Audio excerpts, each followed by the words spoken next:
I've got a golden one for you. If you're struggling or have any challenges, or even in the past, your finances have not always been where you want them to be, and you weren't quite sure why, you had the plan and it didn't work out, you're going to want to watch this video.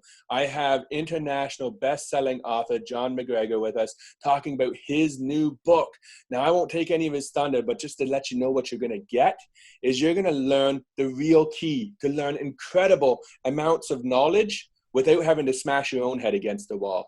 The formula to use in order to be able to make the changes you need to get your head in the game and start taking those right choices, and how to leverage off other people's experiences to get you there. So stay tuned. You're going to love this video. And again, of course, for more videos just like this, be sure to subscribe and like and comment down below. Let's hear from you. Ask some questions. We are here to help and support, and we'll be right back. Welcome. Thank you for joining us, John. Before we really get into this and get that golden nugget and that valuable information from yours, or basically learn from your experience, do you mind taking a moment, just tell us about yourself? Absolutely. And it's a real pleasure to be here with you, Jason, and your viewers. It's a really honor, and I'm just grateful for that.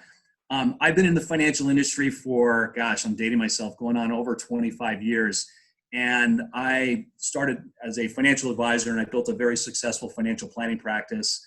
And then I went on into management. I was an institutional consultant working for a very large money manager, traveling the country. And then I was a national retirement director as well.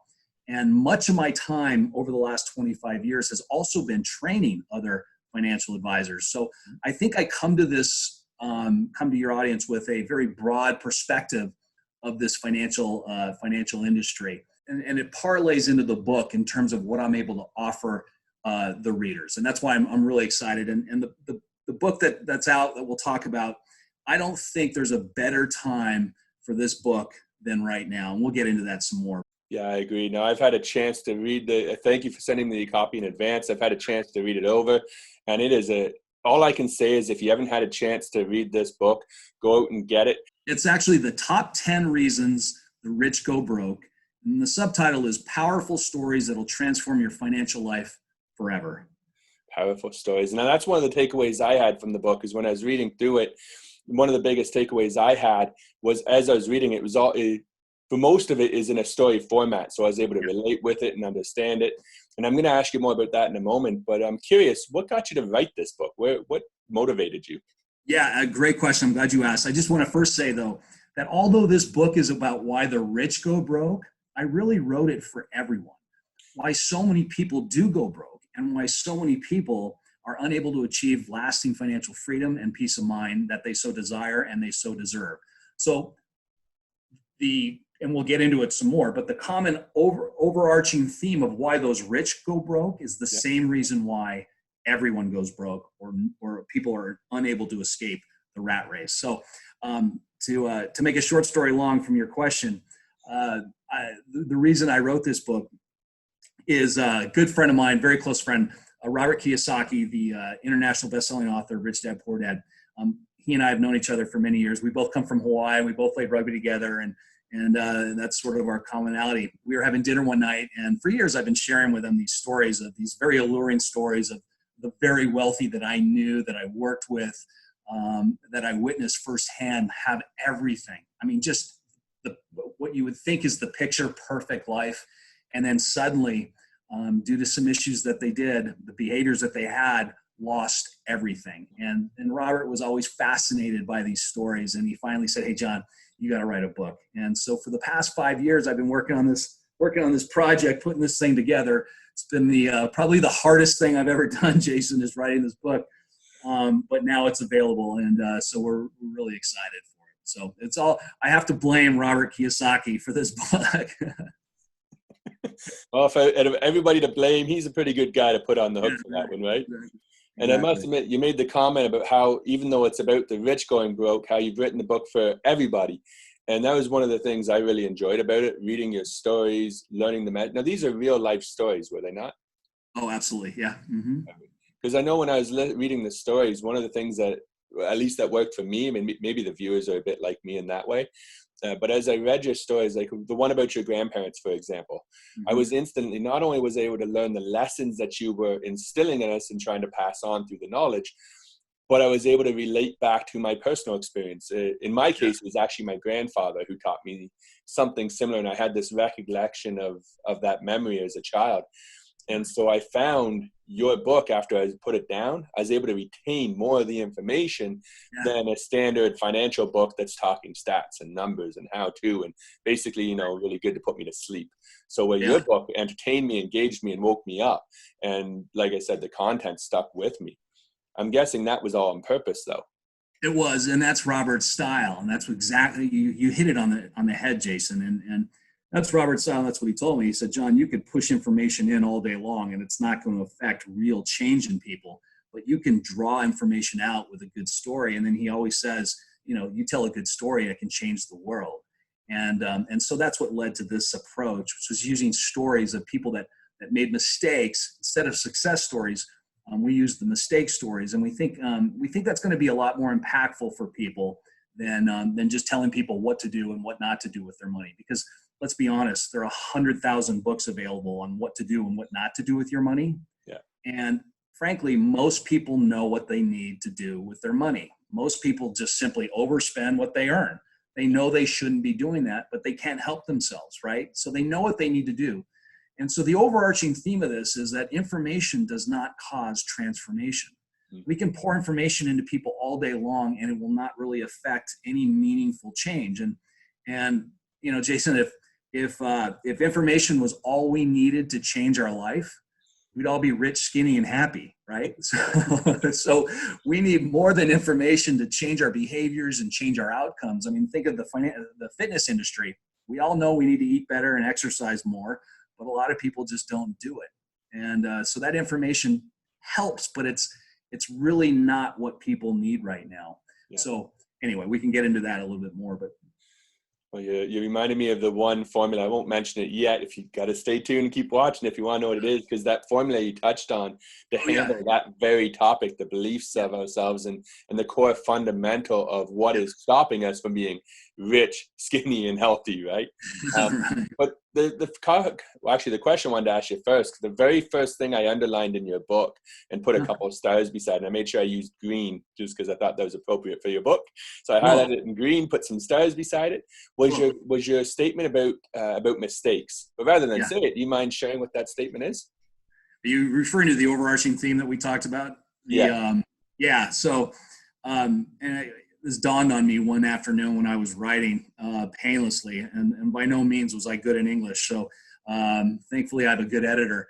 But the overarching theme of this is, you know, learning from people's successes is smart, but learning from other people's mistakes is genius. And then we recently just added a new one in, learning in a crisis makes you invincible. So that's why I think this book is pretty timely right now. Not only because of the coronavirus, but before. I mean, people were struggling financially before this coronavirus. Now you fast forward to today, it's even worse. And, you know, I'm getting a lot of messages from people, whether it's through social media or just direct emails and phone calls from people I know, that you can just sense the uncertainty, the fear, the desperation, and people are just feeling so vulnerable right now. And it's just a really, really challenging time for people. And when you look at this from the bigger context, I mean, some of these statistics are just staggering.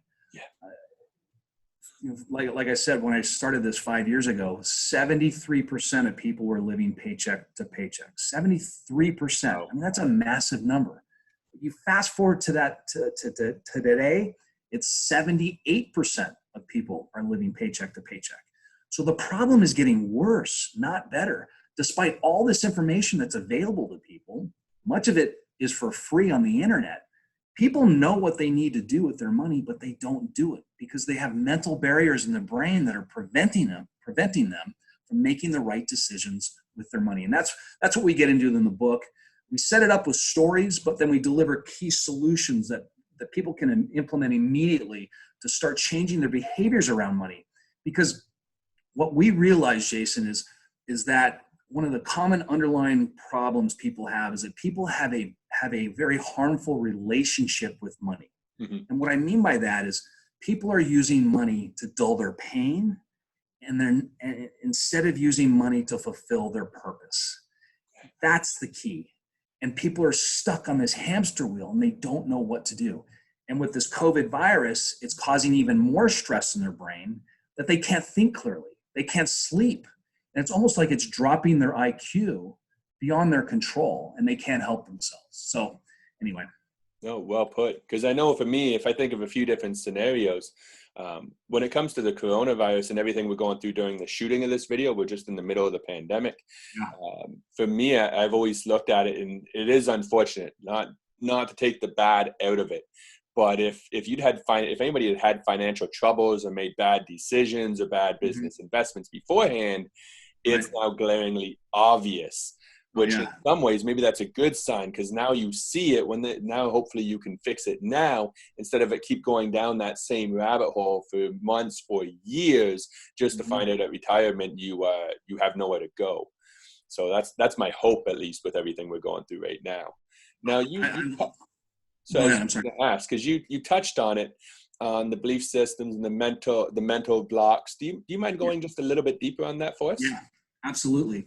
Essentially, there's two parts of our brain. We have the conscious part of our brain, and then we have the subconscious. And it's really not even the subconscious. I call it the unconscious. The conscious part of our brain controls 5% of our thinking, where the subconscious controls 95%. Not only of our thinking, but how we act, how we behave, how we think, and ultimately who we become. And our subconscious is running in the background. We don't even know what's happening. It's like an automated program that's just running nonstop, and it's controlling everything that we do, think, act, and ultimately become, as I said earlier. And what comprises our subconscious mind? It's our belief system. And most people in general have a harmful belief system, but particularly with money, most people have a harmful, if not destructive, self-sabotaging belief system around money. And that's what's causing so much financial destruction. And it's running on autopilot in the back. And most people, well, I would say all people, are unaware that it's even happening. And so what I mean by that is an unhealthy belief system around money. So people carry these beliefs that they've accumulated since the time they were born. And studies will indicate that from anywhere from the age of 25 to their early 30s, that belief system, who they've become, is hardwired. Yeah. And now they're running on autopilot. And so, for example, when it comes to belief systems, harmful belief systems around money, and there are hundreds of them, and I've heard a lot of them with my clients. For example, the rich are greedy. The system is rigged. It's unfair. I'm no good at math, and therefore I can't be good with money. It's too complicated. The big ones are, I don't have time to take care of this. And another big one is, I've got to have that nice car. I've got to dress the part. I've got to have that flat screen TV. And so these beliefs are running in their background, and that's the core. That's the source of why so many people are struggling, why so many people are living paycheck to paycheck. And Jason, as I always say, change your beliefs and you'll change your life forever. That is powerful. And that's what I loved about the storytelling side of it is, again, just me, and I'm hoping it's the same for some of you out there, is that when I was reading the stories, it allowed me to see in an easier manner to look at my own belief systems and see my own common mistakes or the message or player that's going on in the back of my head or in my unconscious. And allowed me in a very non-aggressive, non-offensive way to come to my own realizations and ahas, because I saw myself in these people, in their experiences and what they were going through, and more so the choices they were making. And it was just like, holy cow, did I really make that? Like, you don't even know what's going on. Exactly. So oh, go ahead. No, I was going to say really quick. Every one of these stories was based on harmful beliefs, and then in the end, afterwards, they said, "I can't believe I did that." Yeah. So to your point. So fortunately, the good news is, going through this, you can see you doing it now instead of waiting another 5 years, 10 years, waiting till it's too late, and then looking back and having to say that same statement, right? That's my hope for people. Exactly. Now, we've covered two really important parts, and I know those three main core areas and messages within the book, or at least that's what I was taking from it. First off is learning from other people's mistakes is a genius way to learn. I love that. Second is focusing on your belief system and change your belief. You can change your beliefs. You can change your life at a core level. What would be the third one? Well, the third is really understanding what this bear trap is about. And that's what I talk about in this book. And that's what actually Robert and I came up with after 25 years in the industry and working with so many people of all demographics. What I finally realized, and after so many years, I really felt that I was failing my clients because they weren't taking the advice that they were supposed to. And I'll give you a perfect example that maybe your listeners can relate to. Okay. A typical scenario is a client would come into my office, husband, wife, for example, and they would come into my office with what I call a junk drawer of financial products and services, just a shoebox full of statements and contracts and documents. And most of the time, half the information was missing, right? So for the first two meetings, really, we're just spending our time organizing these statements. Then I start doing the financial planning, and I chart out on a graph where they're headed and how they're headed for disaster if they don't get their financial life in order.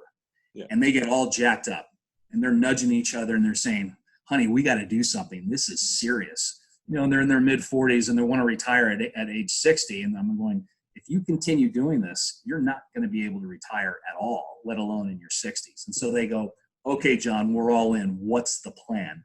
And so for the next hour or so, we map out the strategies, the tactics, the tools, and we get them all organized. And we agree, we high five, we shake, we pinky swear, we hug, and they say, we are absolutely committed to this. What happens next? They leave my office, they're on their way to the electronics store to buy a new flat screen TV on a credit card that's already maxed out. So our financial plan that we mapped out normally has a shelf life of about 5 minutes before they're back to the same old behaviors that they were doing. And so they're what I call they're back to living on Pain Island. All those graphs and charts and financial plans I did nothing to affect real meaningful change. And that's when a friend of mine said, hey, John, information doesn't cause transformation. You have to change at the mental core of their programming in order to affect lasting behavioral change. And that's what the book gets into. We get into what we call the bear trap. And it's an acronym, the BEAR. And the B is what we've talked about, is those harmful beliefs. Yeah. And when people have harmful beliefs, Jason, that leads to destructive excuses. And then when they have the destructive excuses, harmful actions, and then disastrous results. So it's the BEAR that it's this cycle of pain that perpetuates, and it all starts with those harmful beliefs. So as I said earlier, if you can change your beliefs, which we talk about how to do that, you can change your life forever. Wow. Powerful. Absolutely powerful. And my favorite part is how easy it is to understand and grasp the concept.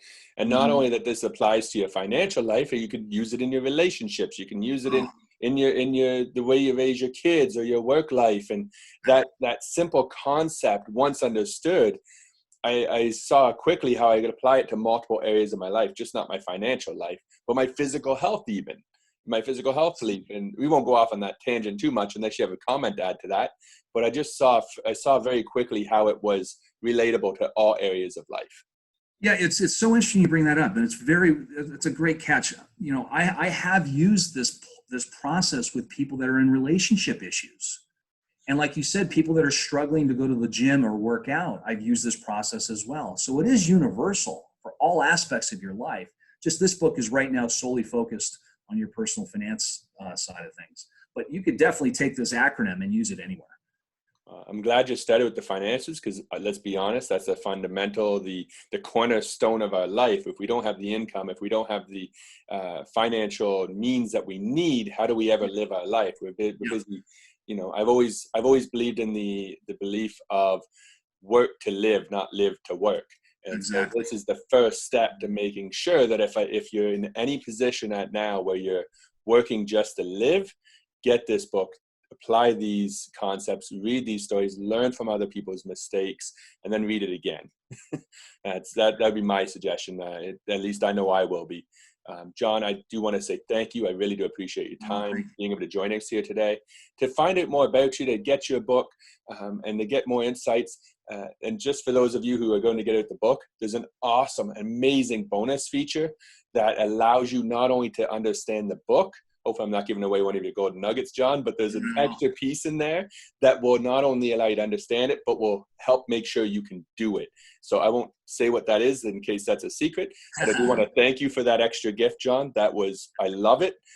Very, very grateful. I'll be doing it with myself and my spouse as well. So I just wanted to say thank you for that. But if someone wanted to find out more about you and where to get this book and to get more details, where would they go? Well, and thanks so much for that, Jason. I really appreciate those comments. I mean, they can either go to Amazon.com or Barnes and Nobles, but it might be easier if they just go to my website and they can click through. And that bonus that you talked about is available there as well. So they can go to johnmacgregor.net. And so it's JohnMacgregor.net. And they can get all that information there as well. Excellent. Well, thank you. You heard it. So don't wait. Check it out. Click the link. We'll make sure we put the link down below for you. And of course, subscribe, like, comment for more videos like this. We have lots of great content coming. But until then, John, I just want to say thank you again. I really do appreciate your time. And for those of you who are watching, if you have any hesitation whatsoever, if you're having any challenges in your financial life, or you just want to improve your knowledge, your ability, and make sure that you have your mindset in the right place and those core beliefs are in the foundational state that you need to get what you want, go out and get this book. You'll be grateful you did, and I guarantee you'll be laughing and having great memories as a result. So once again, John, thank you so much. Appreciate it. It's been a great pleasure, Jason. Thank you so much. Really enjoyed it.